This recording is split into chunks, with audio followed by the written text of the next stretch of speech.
Moi, j'aimerais commencer par ce que M. Kadima a dit. S'il vous plaît, M. Martin Fayolo, nous avons vu qu'il y a beaucoup de gens qui ont levé les candidats qui ont levé les doigts. Est-ce qu'on peut établir le principe, nous ne sommes pas les CESAC, est-ce qu'on peut aller par exemple, 3 minutes ou 5? Je vais vous poser des questions liées à la CENI, je ne vais pas aller ailleurs. Merci. Mais je vais commencer par dire, Père, pardonne M. Kadima et les membres de la CENI pour leur volonté de mener un processus électoral opaque. Et Père, merci d'avoir fait que leur crime ne soit pas parfait. Je vais commencer par là, parce que nous sommes venus ici, comme dit Augustin Matata, par politesse. Ce n'est pas ça ce que nous avons demandé.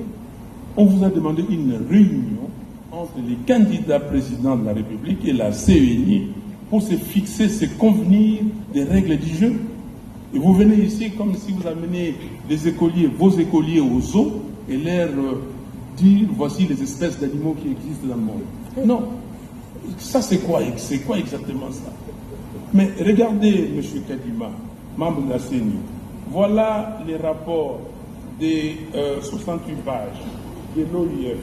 Voilà comment l'OIF fait la synthèse. En 3 lignes, on dit ceci: un fichier électoral inclusif, c'est le fichier de 2018, exhaustif et actualisé, mais perfectible, et donc nécessitant des améliorations ayant fait l'objet des recommandations à court et moyen terme en vue notamment de son affichage provisoire pour permettre d'aboutir à des listes électorales définitives conformément à la loi. 68 pages. Vos amis ont fait un audit, ça, que j'ai ici, ce torchon de 137 pages. 137, il n'y a rien. Dans ce document, il n'y a même pas le nombre d'électeurs qui ont été enregistrés par la CENI. Il n'y a pas une recommandation pertinente. La recommandation qu'ils ont donnée, veillez donner au candidat, au candidat président de la République une liste expurgée pour, monter la confiance. Et vous ne l'avez pas fait. Vous ne l'avez pas fait. Le 30 juin, vous nous avez dit que vos auditeurs ont demandé de donner des listes. Je vous avais dit que c'était une exigence légale. Allez consulter les articles 6 et 8 de la loi électorale. Donc, nous sommes là, nous sommes venus ici, et vous nous présentez cela. Vous dites ici que vous avez dépensé déjà 800 ou reçu 800 millions de dollars, et au total, vous allez en recevoir 1,1 milliard pour ces pays où les gens souffrent. Il y a 27 millions de Congolais qui cherchent à manger. On cherche de l'argent, on ne trouve pas.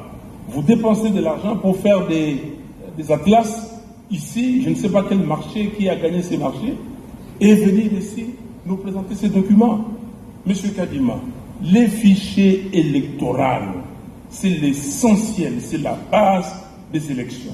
La question que je vous pose, est-ce que nous irons aux élections avec 43 955 181 électeurs ou comment? Pourquoi je pose cette question? Aujourd'hui, vous avez recommencé le processus d'enrôlement des électeurs. Il y a des gens qui vont pour se faire délivrer des duplicata, ils arrivent là-bas, ils ne trouvent pas leur nom. J'ai fait l'expérience même ici chez vous. J'ai envoyé 10 cartes d'électeurs, parce qu'on peut le faire ici. J'ai reçu 4 où on a trouvé les noms. Et les autres, on n'a pas retrouvé les noms. Et à la cité, quand on ne retrouve pas les noms, on demande à ces requérants de remplir une nouvelle fiche. Donc, ça devient un nouvel électeur. Nous allons avec combien d'électeurs? Et qui est fou dans ces pays, dans ce monde, pour accepter d'aller dans un processus où on ne connaît pas les nombres d'électeurs?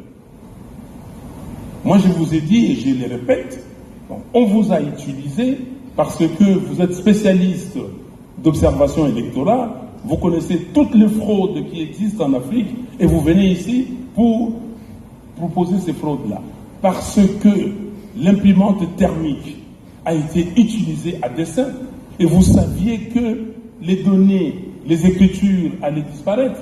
Pourquoi maintenant vous achetez des imprimantes normales? Donc, Je vous pose une question. Dites-nous, à la date d'aujourd'hui, dans combien d'antennes vous avez déployé cette liste? Combien d'antennes ont déjà reçu des listes et combien d'antennes ont fiché ces listes? Et dites-nous pourquoi vous avez violé intentionnellement, délibérément, les articles 6 et 8 de la loi électorale. Franck Diongo vous a cité ces articles et je ne reviens pas. Pourquoi vous les avez violés? Ici, c'est une violation flagrante. Et dites-nous, je vous donne un exemple. J'ai beaucoup d'exemples ici, il n'y a pas de temps. À Kabaya-Kamwanga, il y a un centre qui avait enrôlé 959 électeurs. Mais la liste qu'on amène là-bas reprend seulement 26 électeurs. Ok? Comment vous justifiez ça? Je peux vous donner d'autres cas.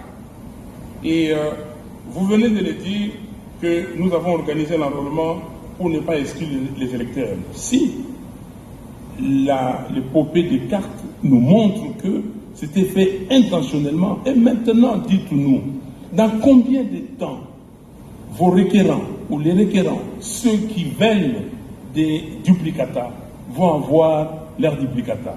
1. 2. Quand est-ce que maintenant vous allez publier la liste définitive? Votre présentateur tout à l'heure a dit ce qui nous intéresse, c'est 15 jours avant, on publie. Non, ce qui nous intéresse, c'est le respect scrupuleux de la loi. Déjà, vous avez violé la loi portant identification et enrôlement des électeurs dans son article 39. Parce que l'article 39 disait que vous devriez publier des listes provisoires après enrôlement d'électeurs. Vous ne l'avez pas fait. Donc, nous sommes ici.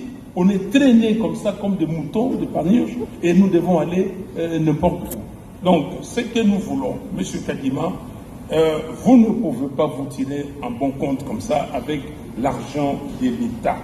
Vous ne pouvez pas. 1,1 milliard, c'est énorme. Nous voulons, ici, ces listes-là doivent être auditées. Nous voulons que vous nous présentiez, s'il vous plaît, les fichiers électoraux. Le fichier ne peut pas être corrompu. C'est l'élément essentiel du vote. On va aller voter comment? Donc, beaucoup de gens ici vont dans les centres, ils ne trouvent pas leur nom. Et quand est-ce que maintenant, dans moins de 40 jours, nous allons avoir ces listes? Donc, j'ai dit, s'il vous plaît, vous-même, vous l'avez dit, ce n'était pas pour exclure les électeurs, mais vous avez exclu les électeurs. Ici à Kinshasa, vous avez des écoles, même adresse, mais les noms différents. Vous avez des fois adresses, écoles différentes. Donc, qu'est-ce qui se passe réellement? Donc, vous venez ici, vous appelez les corps diplomatiques, on va dire, voilà, tout ça, on va signer les codes de conduite. Qui est fou ici pour signer un code de conduite? Vous, quel code de conduite vous signez? Nous allons nous mettre avec vous, Monsieur Kadima. Monsieur Fabuleux, oui. Vous exagérez un peu. Je n'exagère pas, s'il vous plaît. Écoutez-moi. Je n'exagère pas. Vous êtes en train de donner des déclarations générales sans pouvoir être spécifique. Nous ne pouvons pas. Vous parlez en général comme si vous faisiez un discours politique. Il faut nous donner des éléments concrets. Est-ce que vous êtes sérieux? Nous avons publié la liste justement provisoire pour que les gens viennent nous montrer les défaillances. Mais vous, comme vous êtes dans un élan politique, vous êtes en train de citer des choses sans donner des détails. Non, mais je vous donne des détails, M. Kadima. Moi, je vous donne des détails. Vous exagérez. Je n'exagère pas, je vous donne des détails. Je vous ai dit, est-ce que l'audit que j'ai montré ici, c'est pas le détail? Votre discours-là ne tient pas. Non. Vous appelez un document un torchon, oui. En même temps vous recourez aux recommandations de ce document. Vous vous contredisez. Non, je ne me contredis pas, je ne le cours pas. Il faut arrêter ça. Les recommandations, c'est les recommandations de l'audit de l'OIF. Et je vous ai dit que dans votre document, il n'y a aucune recommandation pertinente. Donc, s'il vous plaît, nous devons nous mettre d'accord. Vous utilisez l'argent de l'État et je vous ai donné des données précises, des éléments précis. Il faut que vous répondiez précisément. Merci. Merci.